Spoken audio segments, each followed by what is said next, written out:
Tyler, the Creator. What lessons can entrepreneurs take from Tyler, the Creator? He's the perfect example of doing things that don't scale. And he's someone that has talked about this himself because, and I know it's something that has frustrated him at points where, if you go back to that like 2012, 2013 era, he had been making music for a while. So this was after Yonkers and Goblin, and he had the moment of blowing up. But I think a lot of people still looked at him as a fuckboy. Like, who is this kid just doing whatever? But he was just like, no, I'm going to continue just doing my thing. And he was doing things even before it was cool or trendy. Like, he had started his Camp Flog Gnaw Carnival before music festivals blew up into this thing where artists just kind of want to have their own vanity thing. He was like, no, I just want to create and do cool shit. He had his fashion show, and this was starting the fashion show before hip hop and high fashion really started to take off. And not that his stuff is high fashion, but I think that he really tapped into what made himself unique. And he has this concept of this theory that I call the outcast edge, about how artists that are considered to be slept on can find their way and just gain their following over time. And he found his audience of like-minded people that were also considered to be outcast. He made content specifically for them in ways, whether it was bringing them behind scenes on Tumblr, or he was just being, in many ways, being himself with the Odd Future crew as well. And then he just stayed consistent with that through different ways. And I think now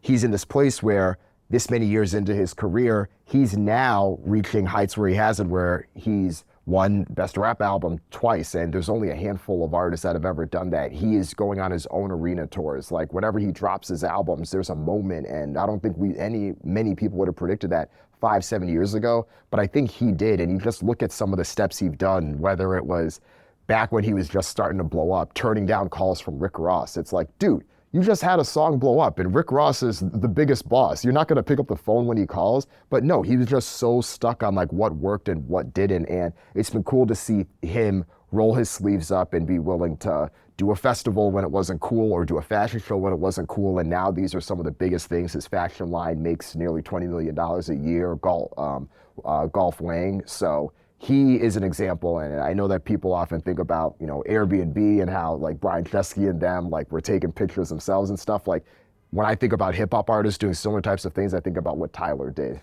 And there's an authenticity to not, I always think about when people ask me today how to get into venture, right?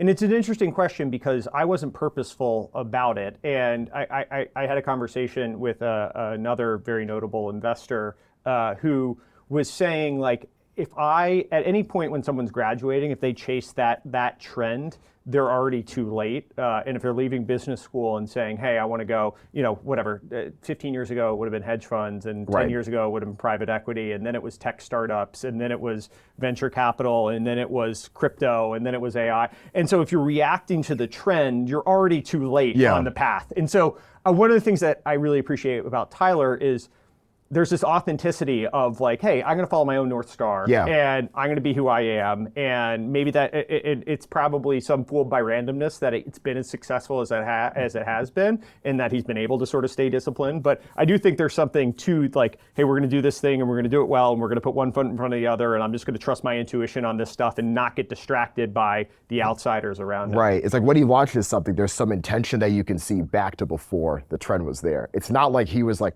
oh, here's my NFT. Yeah, like, that's right. Not his that's right. game. Yeah. Like, that would feel very, now I'm going to do a large language model of myself here. Yeah.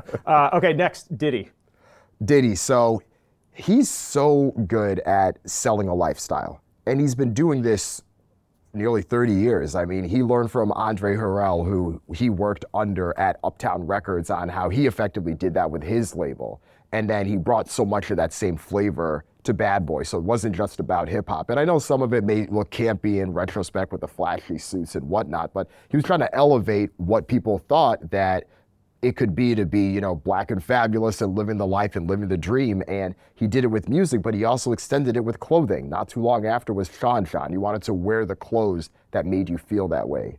Several years later, he does it with Ciroc. What are you going to drink when you're doing this as well? I think many of us remember those Rat Pack style commercials that they had with Ciroc's launch when they were all in Vegas. They were able to do that, and I think with Revolt, they've tried to do this as well with what is the content that you want to consume. I know they want to get into cannabis too, but I feel like there's the through line there in what he's been able to do, and some of the things work well, some of the things don't, but you can always tie it back into he's been trying to sell this, or not trying to, he's sold this image for years, and I think it makes anything that he wants to align with more authentic, especially when it lines up, and we've seen it work effectively. And even just thinking about how artists have made money over time, product sales is where so many of them make money, and you look at the past 15 years, at Ciroc's peak, it was selling 2 million cases per year. He took that over when it was doing 30,000 cases per year. And a lot of that ties back into what he's been able to do.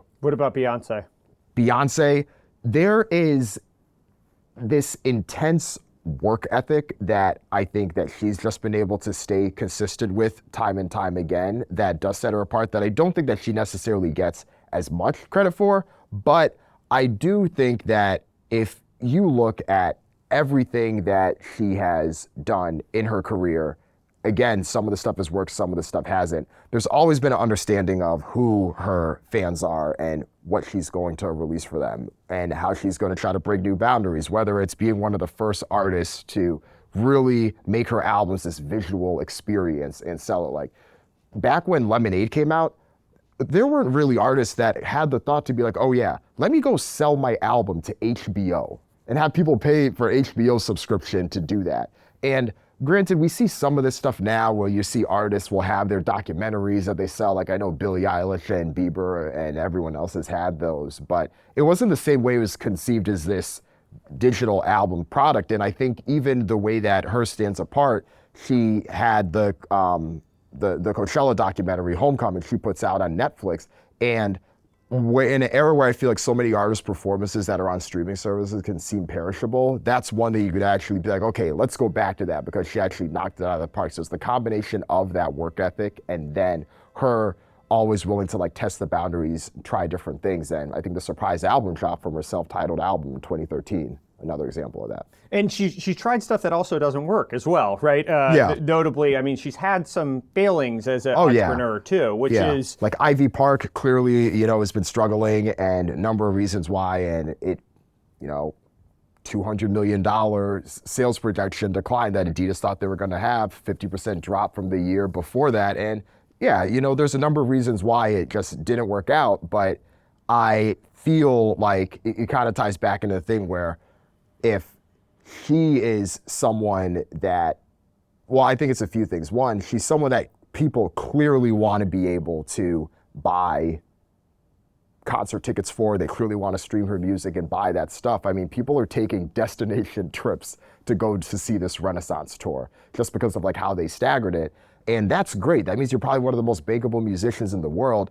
That doesn't mean that people necessarily want to buy the products that you have. And some of them may eventually, but it just didn't hit those same sales. I think a lot of people thought that this was going to be the next Yeezy. I know Adidas thought that it was, but I think there's a little bit of a difference there in terms of how the artist brings people inside. Beyonce's a bit more, I think, traditional in this like 90s celebrity kind of way where remain a mystique. But Ye, he became famous a little bit later in life, a very different person. He is going to be like, okay, here's the prototypes of all the Yeezy sneakers I have. Hey, Forbes, come follow me to my house, and just like these thousands of, loafs of shoes just laying around everywhere. And she doesn't necessarily do that in the same way. So it kind of makes it harder to sell products like that in the digital era where people want to be able to be like, oh, what's the latest thing? You see that Kanye's wearing these. You want to feel like Kanye. And I just think there was a bit of disconnect there.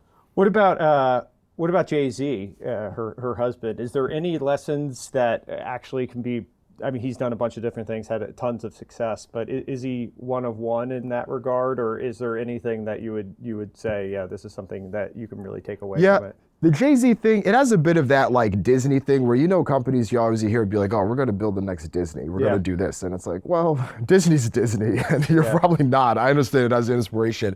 And I think that there's some similarities with Jay-Z because it's so rare to have someone that is widely considered one of the, if not the greatest rapper, and also its greatest business person.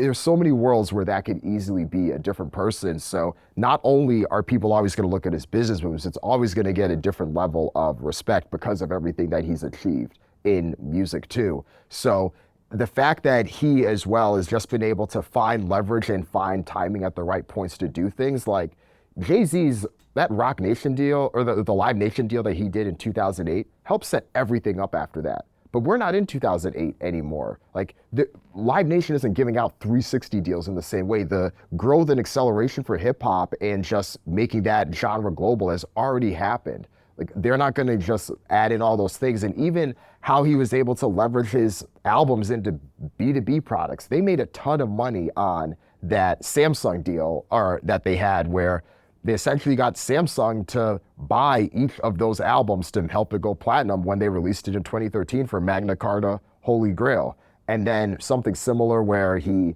had launched Sprint, and then he did the deal with Tidal, and then when 444 comes out, Sprint then buys a chunk of Tidal, and then with part of that, they have to then market the album. I mean, he was selling it to consumers to hear, sure, but he sold it as this product to be like, hey, no, company, you're gonna do this and do that. And in this way that most artists would have just been fine with doing the record label deals, that environment just doesn't exist.